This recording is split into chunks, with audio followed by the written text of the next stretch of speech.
Hoje a gente vai mergulhar na história de uma das figuras mais enigmáticas e com certeza aterrorizantes do crime brasileiro.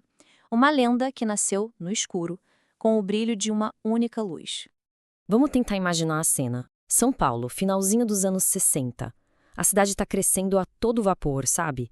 Uma metrópole cheia de contrastes. De um lado, aquele otimismo todo do milagre econômico, com mansões enormes surgindo em bairros de luxo. Mas do outro lado, a cidade escondia um medo que só crescia.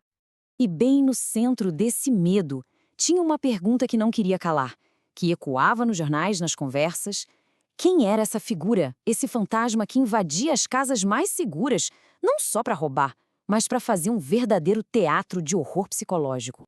Então, para a gente conseguir entender a lenda, a gente precisa primeiro conhecer o homem. Quem era João Acácio Pereira da Costa antes do nome dele virar sinônimo de medo no país inteiro? A história dele começa bem longe dos holofotes de São Paulo. Ele nasceu lá em Santa Catarina, numa família muito pobre, e a vida dele foi marcada por dificuldades desde cedo. Pequenos delitos na juventude foram, digamos, só o começo de uma trajetória que o levaria para o coração da maior cidade do Brasil, onde ele encontraria um palco para crimes muito maiores. E foi em São Paulo que ele desenvolveu um método que o tornaria infame. Ele não era um ladrão comum, não. Tinha todo um ritual, uma assinatura que o diferenciava de todos os outros e que, claro, alimentava o pânico. E foi essa assinatura que deu a ele o seu nome. A imprensa o batizou de Bandido da Luz Vermelha. Aquela lanterna com a lente vermelha não era só uma ferramenta para ele enxergar no escuro. Era um instrumento de terror psicológico, um facho de luz que anunciava que o pesadelo estava apenas começando. Mas o que tornava o método dele tão assustador era a bizarrice das ações. Ele não só invadia, ele performava. Tenta imaginar acordar com essa luz vermelha no rosto e encontrar um homem que simplesmente senta, bebe o seu uísque e conversa sobre a vida por horas. Essa calma bizarra era só o prelúdio da violência, o que tornava a experiência ainda mais aterrorizante. Bom, com os crimes aumentando e o pânico se espalhando pela elite paulistana, a pressão em cima da polícia para capturar esse fantasma se tornou imensa. A caçada ao bandido da luz vermelha virou, literalmente, uma obsessão nacional. E o fim veio rápido. Em 1967, o medo estava no auge, né? A grande virada aconteceu quando um antigo cúmplice, conhecido como Pardal, o denunciou.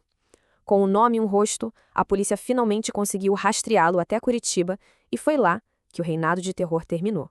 Sem muito alarde. Ao ser preso, João Acácio soltou essa frase que ficou célebre: "Sou um homem como outro qualquer."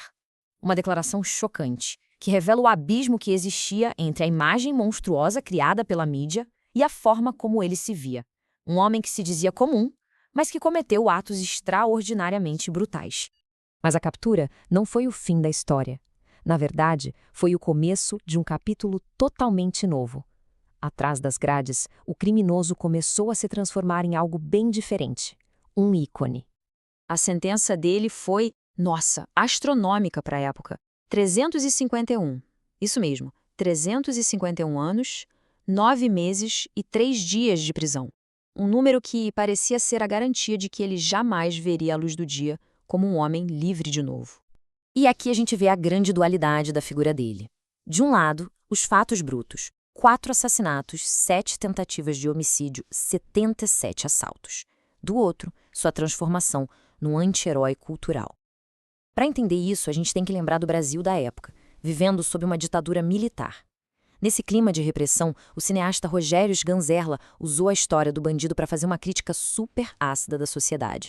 E foi assim que o criminoso virou um improvável símbolo da contracultura, um ícone do cinema marginal. Décadas se passaram e a lenda parecia estar confinada à prisão e às telas de cinema. Mas a história de João Acácio ainda aguardava um último e trágico capítulo.